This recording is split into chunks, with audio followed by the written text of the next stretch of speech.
Vous êtes bien dans le 22 minutes. Vu du Sud, voici les titres de ce journal. Le conflit s'enlise à la SNCM. En évoquant la possibilité d'un redressement judiciaire, le secrétaire d'État au transport a mis le feu aux poudres. Les marins ont voté à l'unanimité la reconduite de la grève aujourd'hui. Manuel Valls en visite à Vauvert dans le Gard. Le Premier ministre a tenu un discours hier devant les militants de la région avec un mot d'ordre, la réforme. La taxe de séjour va-t-elle augmenter? Le gouvernement pourrait enterrer l'amendement qui le prévoit. Mais à Marseille, alors que la saison s'annonce excellente, les hôteliers sont inquiets. Et puis les sangliers envahissent les calanques aux portes de Marseille. Une touriste montpelliéraine a été attaquée par une bête.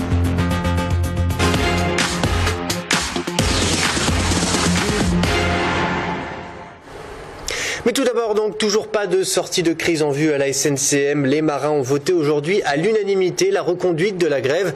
Le conflit s'enlise, d'autant que Frédéric Cuvillier, le secrétaire d'État au transport, a mis le feu aux poudres en évoquant l'hypothèse d'un redressement judiciaire. Sidonie Caneto. Le ciel ne semble pas se dégager au-dessus de la SNCM. Ce matin, à bord du Daniel Casanova, des restaurateurs inquiets de Porto Vecchio sont venus rencontrer les marins grévistes pour expliquer la mise en péril de leur commerce. On vit le chaos, donc voilà, bon. Le problème, c'est que ça fait 30 ans que ça dure. Nous, aujourd'hui, notre point de discordance, en fait, avec la SNCM, c'est que eux, pour se faire entendre, ils bloquent les ports, ils bloquent les bateaux et qu'au final, indirectement et directement, ils nous tapent dessus. Frédéric Cuvillier préconise un redressement judiciaire. Les salariés sont sans voix face aux déclarations du secrétaire d'État au transport. Ils sont déterminés à se battre pour sauver leur emploi. Le tribunal de commerce, on sait ce que c'est. C'est de laminoir, on vous passe au hachoir. Il n'y a plus rien derrière. Donc il est impossible qu'on aille au tribunal de commerce. Voilà.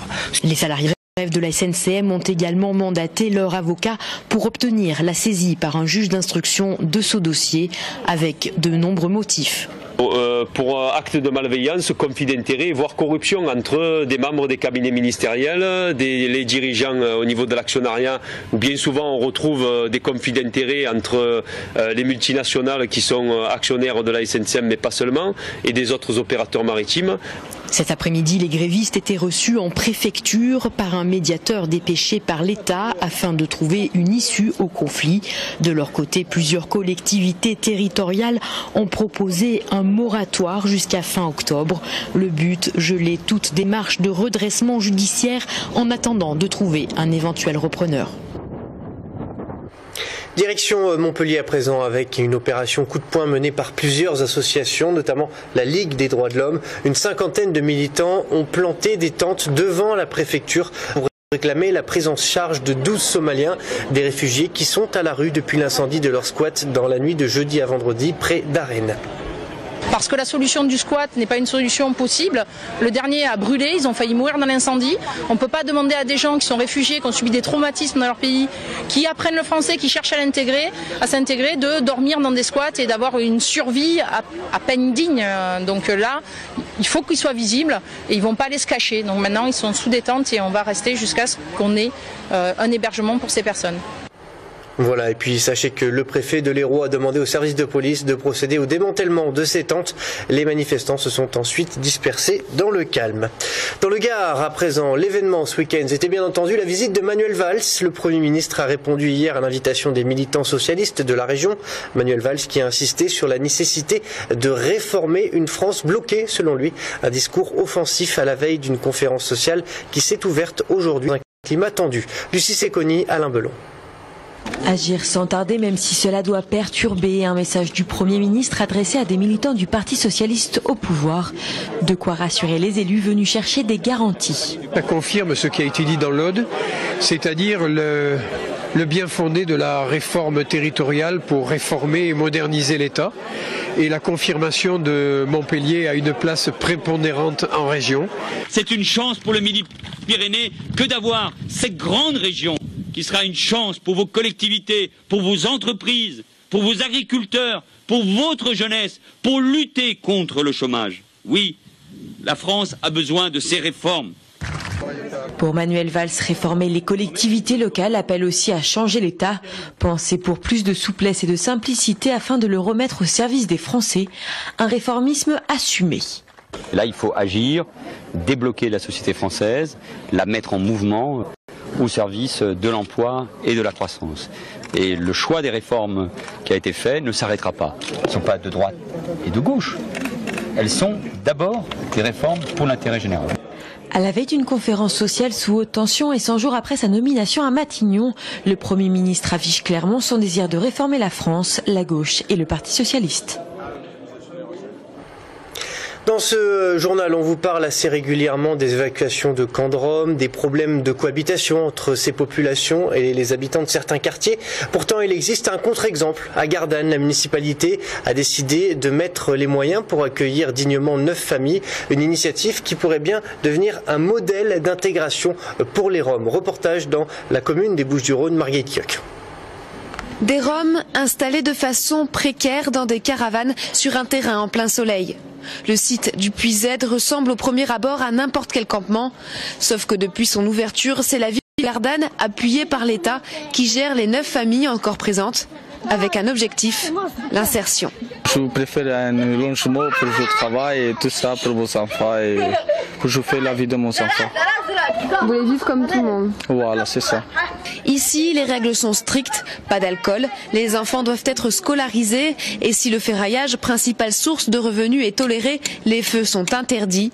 Une famille a même été expulsée pour des faits de vol. Ce qui a motivé la ville, c'est surtout la volonté de traiter le problème de façon humaine. Quand on passe dans la ville de Gardanne, on n'a pas des tentes sur des trottoirs avec des bidonvilles, avec des enfants qui boivent dans les ruisseaux, etc. On est quand même, on a fait quelque chose où c'est digne. Récemment, une famille a bénéficié d'un dispositif d'insertion en Irlande, une autre a trouvé du travail dans le sud de l'Espagne. Et pour ceux qui restent, le travail social est en cours. Leur vocation, c'est pas de rester sur le camp, qui est précaire. Bon, on peut faire mieux, mais nous sommes allés voir le préfet. Et effectivement, le préfet Cadeau, que je remercie, s'est engagé à loger 2 familles d'ici la fin de l'année, et puis les autres l'année prochaine. Roger May estime avoir pris sa part du problème. L'objectif, c'est maintenant la fermeture du campement à l'été 2015, quand toutes les familles seront relogées.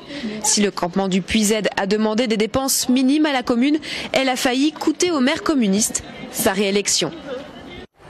Dans l'actualité également, aujourd'hui, les déboires des passagers de la compagnie Air Madagascar. Une compagnie qui a lancé en grande pompe 2 nouvelles lignes à partir de Marseille, dont une en direction des Comores. Mais voilà, dès le vol inaugural, rien n'a fonctionné comme prévu. Les voyageurs ont dû patienter 4 jours avant de pouvoir prendre les airs. Reportage Ali Martiniki. Nouveau fiasco pour Air Madagascar qui a annoncé le 24 juin dernier en conférence de presse l'ouverture de 2 nouvelles lignes directes, Marseille-Nosibé à Madagascar et Marseille-Moroni aux Comores. Seulement voilà, les vols prévus jeudi et vendredi dernier ont été annulés. Hier, on devait partir hier à 16h et tout d'un coup, en pleine préparation, on nous a appelé, on a dit non, le vol est annulé. Donc aujourd'hui encore, on ne sait même pas si ça sera encore annulé. Ce samedi, plus de 400 passagers patientaient dans les halls de l'aéroport Marseille-Provence dans l'espoir d'embarquer.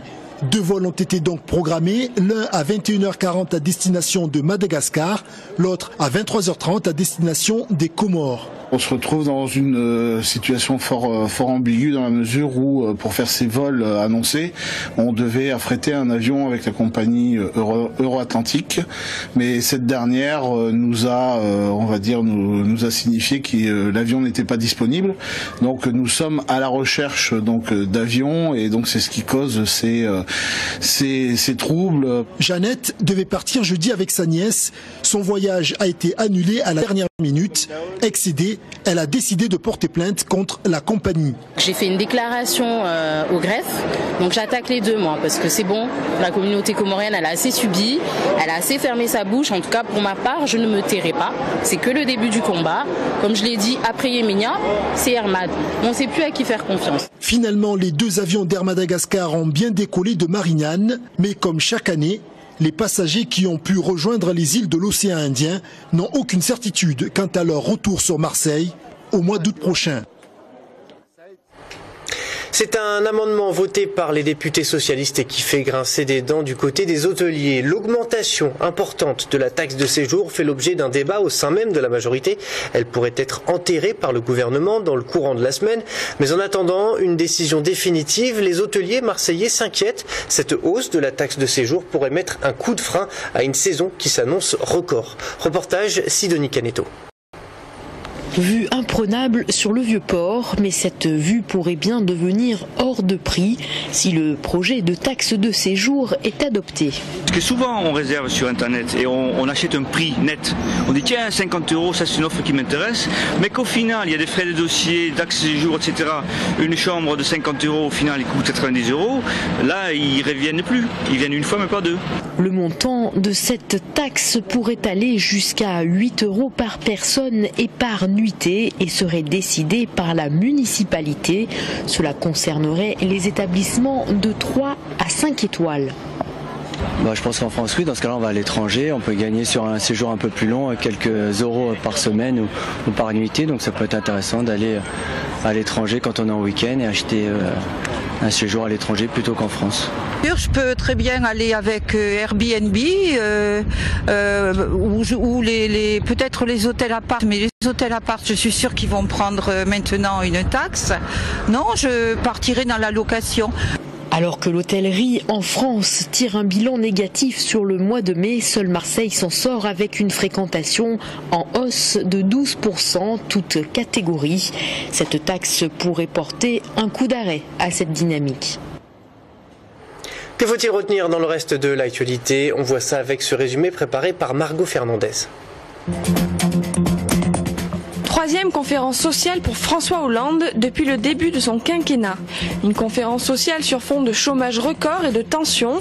Les syndicats lui reprochent notamment d'avoir cédé au chantage des patrons. Un casus belli pour les syndicats FO et CGT qui ont choisi de boycotter demain la deuxième journée de rendez-vous.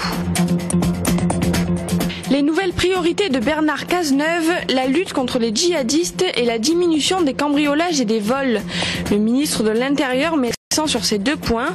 Pour lutter contre les vols des voitures, le ministre veut recourir à la lecture automatisée des plaques d'immatriculation. Enfin, Bernard Cazeneuve a aussi déclaré vouloir permettre à certains jeunes de passer le permis de conduire dès l'âge de 17 ans et demi, de quoi baisser de 500 € le prix du permis. C'était il y a un an. La catastrophe ferroviaire de Brétigny-sur-Orge avait fait 7 morts lors du déraillement d'un train. Dans leur rapport, les deux experts désignés pointent du doigt les multiples négligences de la SNCF dans l'entretien des voies. La cause du déraillement, une éclisse, sorte d'agrafe reliant deux rails qui s'est retournée au passage du train. Les experts ont écarté l'hypothèse d'un acte malveillant. Cette pièce contrôlée tous les 3 ans fera désormais l'objet d'une vérification annuelle. Un Français sur 8 est seul. La Fondation de France nous révèle que la solitude touche aujourd'hui 5 millions de personnes. Un phénomène qui s'est surtout aggravé chez les plus âgés, même s'il n'épargne plus les jeunes. Retour à votre actualité locale avec la mésaventure d'une touriste montpelliéraine à Marseille. Cette jeune femme s'est fait agresser par un sanglier dans les Calanques du côté de Lumini. Un accident qui n'a rien d'anecdotique. Les sangliers sont en effet de plus en plus présents en zone périurbaine. Reportage à Marseille, Romain Péric. C'est ici que s'est fait agresser la jeune touriste. Alors qu'elle s'approchait un peu trop près de 2 petits marcassins, l'allée en colère bondit hors des fourrés, mordant celle-ci à l'avant-bras, puis déguerpit avec son pique-nique. Et ce n'est pas la première fois que des sangliers pointent ici le bout de leur groin. Des sangliers, on n'a pas croisé, mais peut-être qu'ils se sont planqués aussi, hein. Je ne sais pas. On me l'a dit, tout à l'heure je pensais que je vais me trouver avec des sangliers, des panthères, des tigres, des éléphants, je ne sais pas. Oui, tout à fait, ici à Lumini, il y en a beaucoup. Hein. Et oui, il y en a partout dans le campus. Et voilà. Depuis quelques années, le sanglier est attiré par la nourriture, particulièrement pendant les grèves des poubelles. L'animal se rapproche des zones d'habitation et a de moins en moins peur des humains. Mais si Obélix aurait été le plus heureux du monde au parc des Calanques, ce n'est pas le cas des riverains. C'est très sérieux. Il faut voir le parc. Il faut voir voilà, c'est le parc national qui décide maintenant. Avant c'était l'État, il y avait des battus. Mais maintenant, je ne sais pas si c'est au nom de la protection des animaux, on ne fait plus rien. Alors ils vont dans les villes, ils vont au Redon, là toujours, il y en avait un. Donc Nous, ça fait des années, autant mon copain que moi, ça fait des années qu'on est sur le site et que j'avais jamais vu ça moi avant.